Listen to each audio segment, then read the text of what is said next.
آقا جب دیتے ہیں نا تو اتنا دیتے ہیں جس کا کوئی سہارا نہیں ہوتا ہے، آقا اس کو سینے سے لگا لیتے ہیں۔ جی جی بے شک، سبحان اللہ۔ اعلیٰ حضرت نے ایک شعر لکھا ہے، آپ نے بہت سنا ہوگا، مگر میں آج ہلکی سی اس کی تشریح کرنا چاہتا ہوں۔ وہ بھی اس لیے آپ بہت شانتی سے سن رہے ہیں، پڑھے لکھے لوگ ہیں، یہ دین نگر کے لوگ ہیں جس کو ڈینگر پور بھی کہتے ہیں، یہ دین پور کے لوگ ہیں۔ بہرحال شعر یہ ہے، واہ، ہر چیز پہ کہتے ہیں نا، اچھائی پہ کہتے ہیں واہ۔ اب ذرا تعجب دیکھیں، اور ممبر شریف پر بڑی اچھی تقریر کی حضرت نے، میں نے آخری حصہ سنا، لگتا ہے میری وجہ سے سمیٹ بھی جلدی دی، اللہ جزا عطا فرمائے ان کو۔ اور ہمارے مفتی صاحب بھی بہت اچھا علم ہے، اور سادگی ایسے ہی ہونی چاہیے، عالم ایسے ہی ہو، وہ بھی کیا جسے جو متن کو حاشیہ سمجھے اور حاشیہ کو متن سمجھے، اور پھر بھی پھلا پھولا پھٹا پھر رہا، سمجھے۔ بہرحال اللہ تعالیٰ ان کے علم و عمل میں برکتیں عطا فرمائے۔ شاعر صاحب نے، ناظم صاحب نے، اور اچھا قاری عثمان صاحب نے، ماشاءاللہ، اور سارے لوگ یہاں پر جلوہ گر ہیں، سب میرے سر کے تاج ہیں، اللہ سب کے علم و عمل میں برکتیں عطا فرمائے، آمین۔ تو بات نکل نہ جائے، وہیں پہنچوں میں، کہا کیا، واہ، اب آگے والا دیکھو، واہ کیا جود و کرم ہے شہ بطحا تیرا، واہ، زندہ باد۔ بطحا کا بادشاہ آقا کی طرف یہ شعر ہے، کہہ رہے ہیں واہ کیا جود و کرم ہے شہ بطحا تیرا، اور نہیں سنتا ہی نہیں مانگنے والا تیرا۔ واہ واہ واہ، زندہ باد۔ حضرت مفتی صاحب یہ حدیث کا ترجمہ بھی ہے، حضرت قبلہ۔ تو اس کو تھوڑا اور آسان کر دوں، جیسے آپ سے کوئی مانگنے کو آئے تو آپ یہ کہہ، نہیں، لفظ نہیں آ گیا، کیا آ گیا؟ نو کا لفظ نہ بولتے ہیں نا، نو۔ ابھی قاری صاحب کیا نام ہے، قاری عظمت صاحب یس بول رہے تھے، تو اس کا الٹا جو ہوتا ہے نقیض، کیا؟ نو، نفی۔ تو آپ سے آپ کے بچے نے مانگا، ابو 10 روپے دے دو، نہیں۔ ماں سے مانگا، نہیں۔ تو یہ لفظ نہیں کہتے ہیں آقا کی بارگاہ سے جس نے جب جو کچھ مانگا تو آقا کی طرف سے لفظ نہیں سنا ہی نہیں گیا۔ واہ واہ، زندہ باد۔ اب مطلب سمجھ گئے؟ کہتے ہیں واہ کیا جود و کرم ہے شہ بطحا تیرا، نہیں سنتا ہی نہیں مانگنے والا تیرا، واہ، زندہ باد۔ اب میں چلتا ہوں حدیث کی کتاب کی طرف، کتاب طبرانی، واہ، علماء بھی بیٹھے، حدیث شریف کا مفہوم بیان کر رہا ہوں۔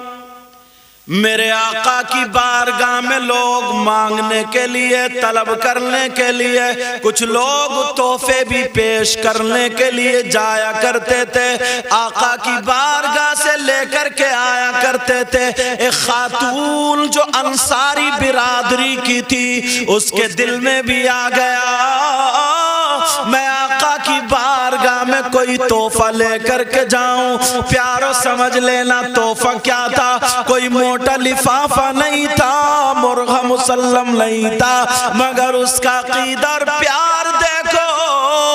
وہ روزانہ غسل کرتی تھی، خوشبو لگاتی تھی، اور 2 رکعت نماز پڑھنے کے بعد ایک کپڑا بننے بیٹھتی تھی، اور ہر تاگے پر میرے آقا کا نام لیا کرتی تھی۔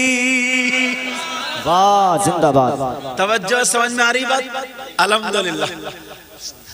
اب ایک تاگا جیسے عورتیں سویٹر وغیرہ بنتی نا پہلے اس وقت کپڑے، تو ہر تاگے پہ محمد الرسول اللہ، محمد الرسول اللہ ہر تاگے پر، اور اس عورت نے کبھی اس کپڑے کو بغیر وضو ہاتھ نہیں لگایا. وہ چادر بن لی گئی، اس چادر پر حاشیہ بھی تھا. حاشیہ سمجھو بارڈر. یہ میرا رومال دیکھ رہے ہیں تو یہ کناری جو بنی ہوئی ہے سمجھے، اس پہ وہ بھی تھا. حدیث میں آیا، اس کا ذکر اس لیے بتا رہا ہوں. اللہ اللہ، وہ چادر کو اس نے جو آقا کے نام سے بنی، اس نے طے بنائی. اب انتظار کرنے لگی کسی دن آقا کی بارگاہ میں پیش کروں گی، مگر آتی ہے بغیر وضو سے ہاتھ نہیں لگاتی ہے. اس نے چادر کی طے بنائی اور بنانے کے بعد آقا کی بارگاہ میں حاضر ہو گئی اور کہنے لگی پیارے آقا، ساری دنیا سے نرالے آقا، اے آقا میں آپ کی بارگاہ میں حاضر ہوئی ہوں، تمنا لے کر کے آئی ہوں، آرزو لے کر کے آئی ہوں. آقا میری تمنا کو، میری آرزو کو واپس نہ کرنا. آقا آپ کی بارگاہ سے کبھی کوئی خالی ہاتھ نہیں گیا. آقا میں بھی آئی ہوں، تمنا کی لڑیاں پرو کر لے کر آئی ہوں. میرے نبی بولے صاف صاف لفظوں میں کہو، آقا یہ چادر میں نے اپنے ہاتھ سے بنی ہے، یہ تحفہ ہے، اسے قبول فرما لے. واہ بھائی واہ، زندہ باد زندہ باد. اسے قبول فرما لے. اب جب قبول کر لیا، میرے نبی دیکھ رہے ہیں، چپ ہیں تھوڑی دیر کے لیے. وہ کہنے لگی آقا آپ کی بارگاہ سے کبھی بھی کوئی مایوس نہیں گیا. آقا میں مایوس جانا نہیں چاہتی. جی میرے نبی نے اس کو لے لیا. کہنے لگی آقا ایک آرزو اور ہے. کہا وہ کیا؟ کہا آقا آپ اس کو زیب تن فرما لینا. آسان لفظوں میں کہہ دوں، واہ واہ واہ، آپ اس کو پہن لینا. اب سمجھ جاؤ گا آسان لفظوں میں. کہا آقا آپ اسے پہن لینا، استعمال کر لینا. حدیث کا مفہوم بتا رہا ہوں میں. یہ آقا اس کو پہن لینا. میرے نبی نے کہا ٹھیک ہے جاؤ. اللہ اللہ، میرے نبی نے اس کو استعمال کیا، مگر حدیث میں آتا ہے نبی نے اس کا امامہ نہیں بنایا، نبی نے اس کا کپڑا نہیں بنایا، نبی نے اس کا جبہ نہیں بنایا. میرے نبی نے اسے تہبند کی جگہ استعمال کیا. واہ واہ واہ، سبحان اللہ. اس کا تہمت بنا لیا. جی اب جب تہمت بنایا بڑا خوبصورت لگا. تمام صحابہ کو پتا چل گیا یہ وہ تہمت ہے جو بغیر وضو کبھی ہاتھ نہیں لگایا، اور میرے آقا کا ہر تاگے پہ نام لے کر کے اس کو بنا گیا. اب میرے نبی، اب دیکھنا ذرا بات آ رہی ہے. میرے نبی اسے باندھ کر نکلے، صحابہ رش کر رہے ہیں، کہہ رہے ہیں کیا اس عورت کی تمنا تھی یار، کیا کس انداز میں بنا. مگر ایک گاؤں کا رہنے والا صحابی آ گیا. واہ، گاؤں کا بیچارہ سیدھا سادہ بھولا والا ہوتا ہے، اس کا دل بڑا صاف ہوتا ہے، منہ پہ کچھ بھی کہہ دیتا ہے نہیں؟ ایسا فرق ہوتا ہے نا. اب وہ آ گیا آقا کی بارگاہ میں. کبھی آقا کے چہرے کو دیکھے تو کبھی اس کو جبے شریف کو دیکھے تو کبھی اسی چادر کو دیکھے. اب بار بار نظر اسی چادر پہ، بار بار چادر. وہ کہنے لگا آقا آقا آپ کی بارگاہ سے کبھی کوئی خالی ہاتھ نہیں گیا. بڑی خوبصورت لگ رہی ہے نا یہ چادر، مجھے دے دیجئے. واہ، میرے آقا یہ کہہ سکتے تھے نہیں مجھے کسی عورت نے بن کے دیا. میرے نبی نے لفظ نہیں فرمایا، وہ یاد رکھو نہیں فرمایا.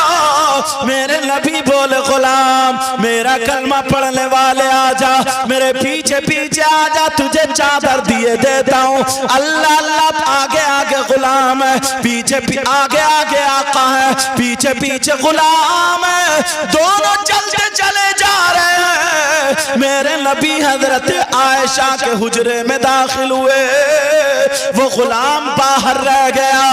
جیسے ہی نبی اندر گئے، نبی نے دوسرا تہبند بنایا، باندھ لیا اور اس چادر کی تہ بنائی اس غلام کو دے دی۔ وہ غلام جو تھا اس چادر کو چومنے لگا، اس چادر کو آنکھوں سے لگانے لگا، اس چادر کو سینے سے رکھ لیا اور سینے سے لگا کر کے سر پہ رکھ کے پھر بعد میں سینے سے لگا کے جھومتا ہوا اور عشق میں جھومتا ہوا چل پڑا۔ جیسے ہی باہر نکلتا ہے، دو چار صحابہ نے جب دیکھا، ارے یہ تو وہی چادر ہے جو میرے نبی کو کسی عورت نے دی تھی، یہ تو وہی چادر ہے جس پہ بغیر وضو ہاتھ نہیں لگایا تھا، ارے یہی تو وہ چادر ہے جو میرے نبی کو بہت زیادہ پسند تھی۔ جب اتنا کہا، وہ صحابیوں نے اسے پکڑ لیا، پکڑنے کے بعد کہا، پیارے ذرا بولو یہ چادر کہاں سے لائے ہو؟ یہ تو چادر نبی کی ہے۔ کہا مجھے معلوم ہے نبی کی ہے، میں نبی سے مانگ کر لایا ہوں، چرا کر کے نہیں لایا ہوں، میں نے نبی سے مانگی ہے، نبی نے مجھے عطا کر دی ہے۔ تمام صحابہ کہنے لگے، ارے تو نے نبی سے کیوں مانگی ہے؟ کیا تجھے پتا نہیں تھا نبی کبھی منع نہیں فرماتے ہیں، تو تو نے کیوں مانگی ہے؟ وہ کہنے لگا مجھے اچھی لگ گئی۔ تو وہ صحابہ کہنے لگے، ارے کیا تیرے اندر اتنی ہمت آ گئی، تیرے اندر اتنی جرات آ گئی، تیرے اندر اتنی طاقت آ گئی کہ تو نبی کا پہنا ہوا کپڑا پہنے گا، نبی نے جو استعمال کر لیا وہ کپڑا استعمال کرے گا۔ ارے نبی جس کو چاہتے تھے، جو نبی کو کپڑا پسند تھا، تیرے اندر اتنی ہمت ہے کہ تو نبی کا پہنا ہوا کپڑا پہنے گا۔